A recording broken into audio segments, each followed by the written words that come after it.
እንደ ኢትዮጵያ በማድረግ ላይ ላሉ ሀገሮች የጥቃቅን አነስተኛና መካከለኛ ኢንተርፕራይዞች ልማት ለሀገር ኢኮኖሚ እድገትና ስራ አጥነትን በመቀነስ ረገድ የላቀ አስተዋጽኦ ያበረክታል። በከተማዋ ስራ ፈላጊ ዜጎችን በመለየትና አስፈላጊውን ግንዛቤ በመፍጠር በጥቃቅን አነስተኛና መካከለኛ ኢንተርፕራይዞች በመደራጀት የስራ ዕድል በመፍጠር ወጥነት ያለው የአሰራር ስርዓት በመዘርጋት በርካታ ስራዎች እየተሰሩ ይገኛሉ።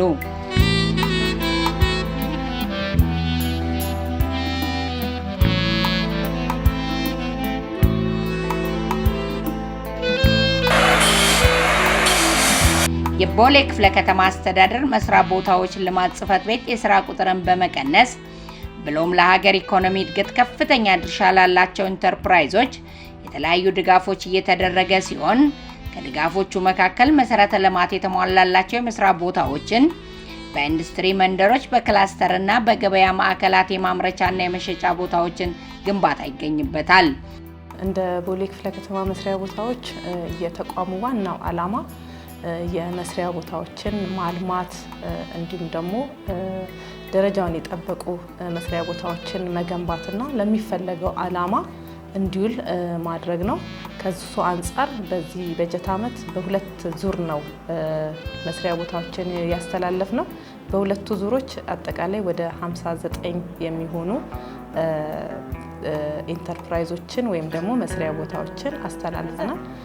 አብዛኛውን የምናስጠቅመው እኛ ወጣቶችን ስራ የሌላቸውን ወጣቶች ሰልጥነው ብቁ ሆነው ቦታ ላይ እንዲሰሩ እንዲሁም ደግሞ የሴቶችን እንዲሁም ደግሞ አካል ጉዳተኞችንና ከውጭ ሀገር ከአረብ ሀገር በስደት ሄደው የተመለሱ አካላትንም ጭምር ታሳቢ አድርገን ነው የምናስተላልፈው።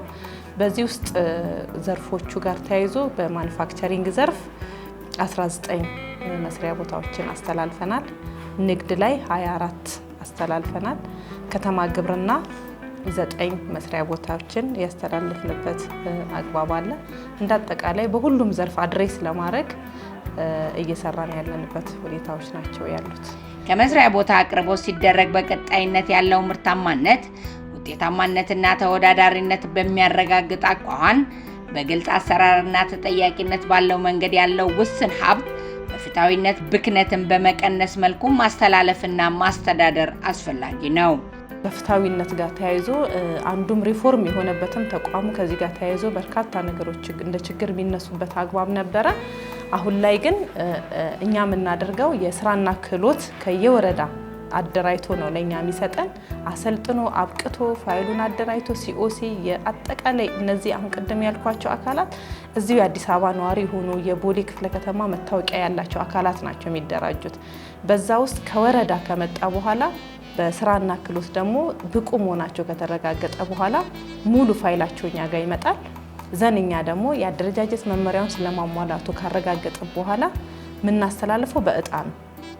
ያም ደግሞ ፍትሃዊነትን ሰው አንዳንዴ ከሀሜትም ነፃ እንድንሆን ኢቭን የእጣው ቀን አመራርም እንጋብዛለን፣ የምክር ቤት አባላትንም እንጋብዛለን። እንዲሁም ደግሞ ነፃ የሆኑ ሲቪክ ማህበራትን፣ ወጣቶች፣ ሴቶችን ጋብዘን እነሱ ባሉበት በእጣ ወጣት ስነ ስርዓት እዛው ቁጥራቸው ይፋ የሆነ እየተነገራቸው መስሪያ ቦታውን የሚረከቡበት አግባብ አለ። የመስሪያ ቦታ እጥረት ያለባቸው የተደራጁ ጥቃቅን አነስተኛና መካከለኛ ኢንተርፕራይዞች በዝቅተኛና የክራይ ተመን በክራይ ውል በማስተላለፍ የወሰዱትን የመስሪያ ቦታ ለታለመለት ዓላማ ብቻ በመዋል ካፒታላቸውን በማሳደግ ሽግግር ሲያደርጉ የመስሪያ ቦታውን ለሌሎች አንቀሳቃሾች ያሸጋግራሉ።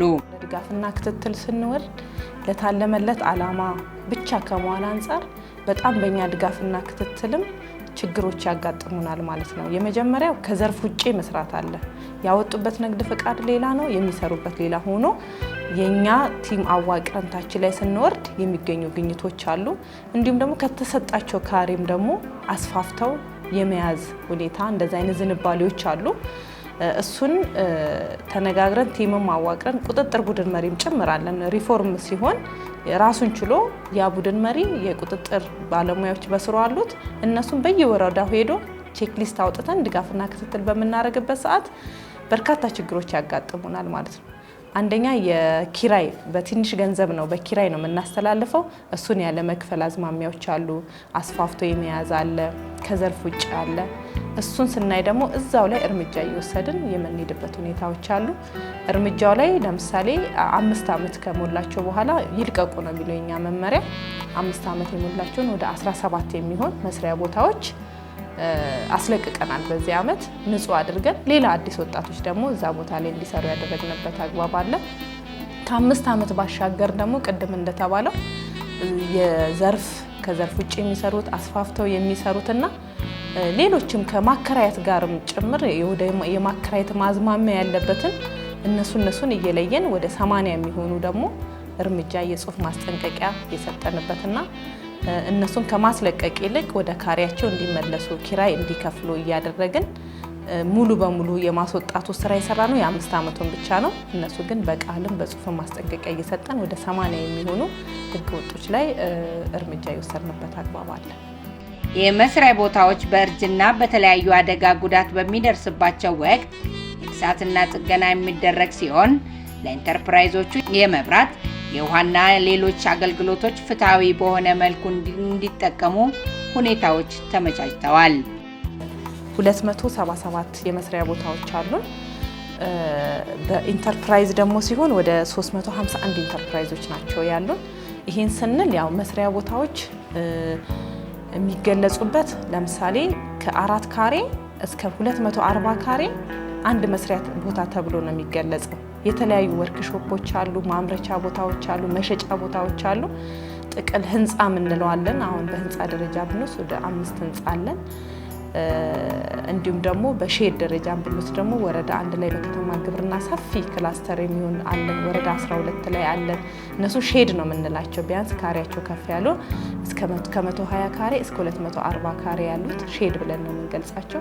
ሌሎች ደግሞ ወረዳ 7 ላይ ብንወስድ ደግሞ ካሬው 12 ሆኖ ሱቅ ብለን በላሚራ ቆርቆሮ የተሰሩ አሉ። ጥቅል ግን 277 አለ። 5 የሚሆኑ G+4ዎችን ወደ ቀለም የመቀባትና ካለው ከኮሪደር ልማት ስራ ጋር የተጣጣመ እንዲሆን ተነጥሎ እሱ እዛ እንዳይቀር የኮሪደር ልማት አካል ሆኖ አምሮ በደንብ ጽዱ ሆኖ እንዲሰራ ወደ 5 የሚሆን ህንፃዎችን ቀለም የመቀባት ፍሳሾችን የማስተካከል ግሪን እንዲሆን ውብ ጽዱ እንዲሆን ማራኪ የሆነ ቦታ እንዲሆን የማረጉ ስራ በዚህ በጀት ዓመት የሰራንበት አግባብ አለ። ቦሌ ክፍለ ከተማ አስተዳደር መስሪያ ቦታዎች ተረክበው ወደ ስራ የተሰማሩ ህብረተሰብ ክፍሎች የመስሪያ ቦታው ምቹ በመሆኑ መሰረት እንዲይዙና በቀጣይ ለበርካቶች የስራ ዕድል የሚፈጥር ማስፋፊያ በእቅድ ይዘው እየሰሩ ይገኛሉ። እንደ ማህበር በጣም ብዙ ተጠቅመንበታል። ምክንያቱም ካላስፈላጊ ወጪ የቤት ኪራይ ድነናል። መንግስት ይሄን የስራ ቦታ ሼድ ሰጥቶናል። የሰጠንን ሼድም እየተጠቀምንበት ነው። በስራችን ብዙ ሰራተኛ እንድንይዝና ብዙ የሰው ኃይል ቀጥረን ስራ እንድንሰራ እኛም በኢኮኖሚ ተጠቃሚ እንድንሆን ጠቅሞናል። ጋርመንት ብቻ ሳይሆን ወደ ቴክስታይል አሳድገ ነው በራሳችን ከሽመና ጀምሮ አምርተን ጋርመንትን እዛው ላይ በስፋት አምርተን አገር ውስጥ ያለውን የሸሚዝ ፍላጎት ማርካት ነው የምንፈልግ፣ ገበያውን ማርካት ነው የምንፈልግ። ስራ ቦታው ለስራው ምቹ ነው፣ ግን መሰረተ ልማት አብዛኛውን ለውሃ መብራት መቆራረጥ እንዳለ ሆኖ የሽንት ቤት የሰራተኛ መጠቀሚያ እሱ ትንሽ አጓጉል አድርጎናል። በይበልጥ ውሃና መብራት ከረፈገን መስሪያ ቦታው በጣም አሪፍ ነው፣ ቆንጆ ነው። በቦሌ ክፍለ ከተማ ወረዳ 1 አነስተኛና ጥቃቅን ተደራጅ ነው የምሰራው። ስራ ከጀመርኩ እንግዲህ 2010 ላይ ነው የጀመርኩት ስራ። አሁን 5ኛ ዓመቴ ነው። እንግዲህ ያው መንግስት ያደረገልን ነገር ምንድነው? ይህን ሼድ ተደራጅተን ሰጥቶናል። ስንገባ የነበረን ትንሽ ከብት ነው። አሁን ደግሞ ያው በምታዩት ደረጃ አድጓል፣ ከፍ ብሏል። ያው ያለው ነገር ጥሩ ነው። ለቀጣይ የራሳቸውን ምግብ እዚህ በቆሎውን መዝራት ባይቻል በቆሎውን አስመጥተን ሳይሌጅ ሰርተን የተወሰነውን ቢያንስ 50-40% ምግባችንን ከራሳችን እንሸፍናለን የሚቀጥለው ዓመት ብለን እናምናለን። የቦሌ ክፍለ ከተማ መስሪያ ቦታዎች ልማት አስተዳደር ጽሕፈት ቤት በክፍለ ከተማው ለሚገኙ ኢንተርፕራይዞች በመስሪያ ቦታ አቅርቦት እያደረገ ያለው እንቅስቃሴ በክፍለ ከተማው የስራ ዕድል ፈጠራን ለማሳደግ ከፍተኛ አስተዋጽኦ በማበርከት ላይ ይገኛል። በቀጣይ የኢንተርፕራይዞችን አቅም በማሳደግ የተጀመረው ስራ ተጠናክሮ ሊቀጥል ይገባል።